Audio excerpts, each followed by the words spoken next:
Hello and welcome to The Thrifty Author. I'm your host, Gail Z. Martin, and today we're picking back up with social media for authors. And the question is, why do authors need social media? I mean, you have a book out into the world, it's on Amazon, you, you may have a website. Why do you need social media? Well, good point. But there's some real solid reasons to think about, even if social media isn't your online happy place.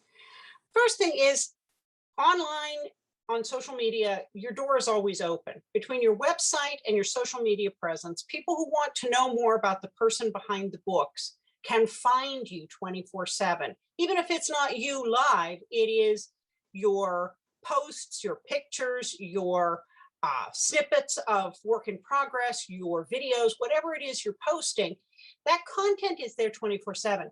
It not only lets people get to know you better, but it also improves the searchability when people look for your name as an author and your book's name.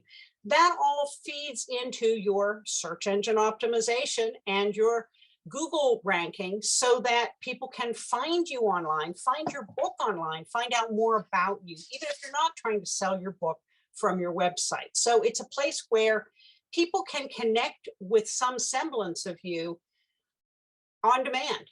And that's something that readers today really find very important. They want to know the person as well as the book. And I know that is unsettling to many people, but that's really the nature of the world we live in.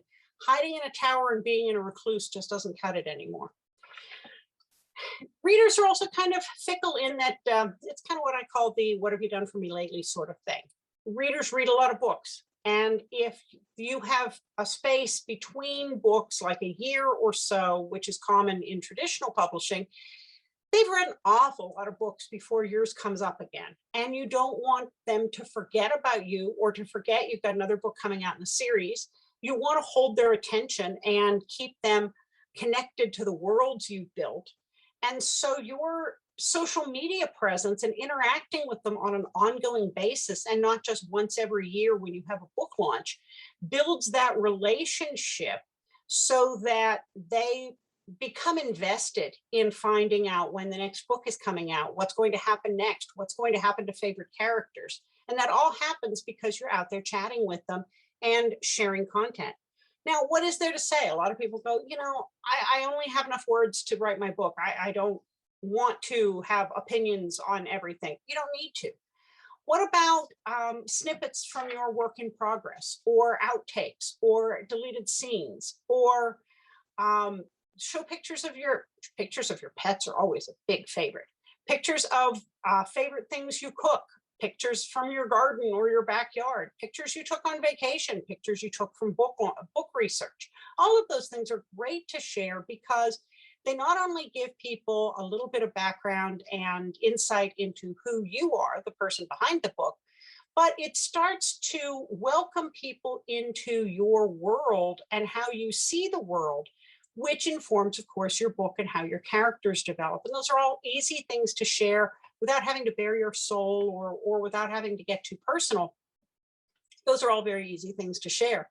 If your book hinges on some sort of hobby or special interest, writing about that, again, pictures, video, short pieces about those interests that are reflected, whether that's cooking or antiques or classic cars or knitting or whatever hobby it is, that's another great way to bond with readers who share the same interests.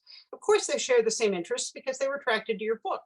So this builds some author street cred in that you're saying, yeah, I wrote a book where the main character solves mysteries when she's not knitting, but I'm a huge knitter and I knit all this stuff, and look at the new yarn I got. I mean, there's instant rapport there because you're sharing something that you love, not only your book, but you're sharing the hobby behind it.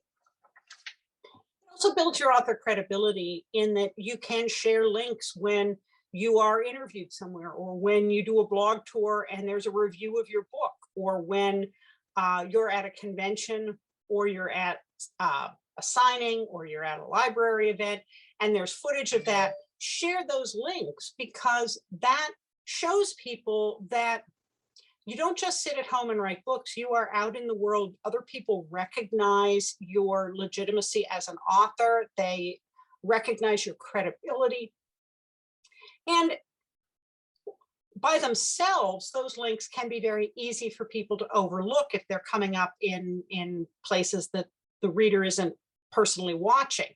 But when you gather those, when you share them on your own page, those links now tell a story about who you are as a professional author, and it helps the reader see you in that light. So those are some ideas about why your social media is necessary. And one other big thing is people will say, well, I have a page in the author, the publisher gave me a page on their website, so why do I need to have my own? Well, you don't have full control of that page. It belongs to their site. And if they ever decided to do things differently, they could make it go away and there's nothing you can do about it. And if that's your only way to be in touch with your readers, you're out of luck. The same thing is true in terms of having a website if all of your presence is on social media. If that social media site goes away, and they do, and that's your only conduit to those readers, again, you're out of luck. So having your social media presence that you control, having a website that you control, is making sure that no one else can make you disappear.